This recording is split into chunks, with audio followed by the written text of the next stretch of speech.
নির্বাচনের মৌসুম এলে রাজনীতির ময়দানে কিছু দৃশ্য বারবার ফিরে আসে। রাজনীতিবিদদের ধর্মীয় স্থানে যাওয়া, ধর্মীয় পোশাকে ছবি তোলা বা ধর্মভিত্তিক বক্তব্য প্রদান। অথচ অনেকেই শান্ত সময়ে ধর্মীয় বিষয়ে খুব একটা আগ্রহ দেখান না। তাহলে প্রশ্ন ওঠে, নির্বাচন এলেই কেন রাজনীতিবিদরা ধর্মের কথা বেশি করে মনে রাখেন? এর পেছনে মূল কারণ হল ভোটের রাজনীতি ও ধর্মের প্রভাব। ধর্ম মানুষের আত্মপরিচয়, আবেগ এবং বিশ্বাসের সঙ্গে গভীরভাবে জড়িত। বহু মানুষ ধর্মীয় পরিচয়ের ভিত্তিতে নিজেদের রাজনৈতিক অবস্থান তৈরি করেন। এই আবেগকে পুঁজি করে ভোট পেতে চায় রাজনীতিবিদরা। ধর্মীয় পরিচয়ের ভিত্তিতে ভোটারদের একতাবদ্ধ করে তাদের সমর্থন আদায় করাটা অনেক সময় কার্যকর কৌশল হিসেবে বিবেচিত হয়। নির্বাচনের সময় ধর্মের প্রতি অতিরিক্ত মনোযোগ দেওয়ার আরেকটি কারণ হল জনগণের দৃষ্টি আকর্ষণ করা। অনেক সময় উন্নয়ন, স্বাস্থ্য, শিক্ষা বা কর্মসংস্থানের মতো গুরুত্বপূর্ণ বিষয়গুলো নিয়ে আলোচনা এড়িয়ে ধর্মীয় ইস্যু সামনে এনে আবেগের রাজনীতি করা হয়।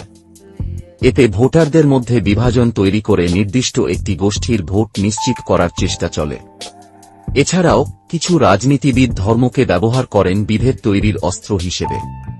এক ধর্মের মানুষকে অন্য ধর্মের বিরুদ্ধে উস্কে দিয়ে ভোটের রাজনীতি করেন তারা। এতে সমাজে সাম্প্রদায়িক উত্তেজনা ও সংঘাতের আশঙ্কা তৈরি হয়, যা গণতন্ত্রের জন্য ক্ষতিকর। তবে এটাও ঠিক, সব রাজনীতিবিদ যে ধর্মকে নেতিবাচকভাবে ব্যবহার করেন তা নয়। কেউ কেউ আন্তঃধর্মীয় সম্প্রীতির বার্তা দেন, ধর্মীয় সহনশীলতা প্রচার করেন।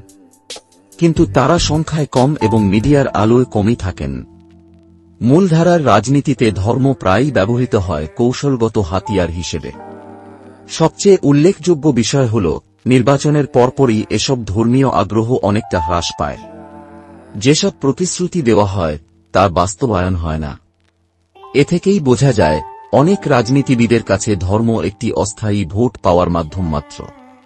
তাই নাগরিকদের উচিত, ভোট দেওয়ার আগে রাজনীতিবিদের কর্ম ও নীতিকে গুরুত্ব দেওয়া, কেবল ধর্মীয় আবেগের ভিত্তিতে সিদ্ধান্ত না নেওয়া।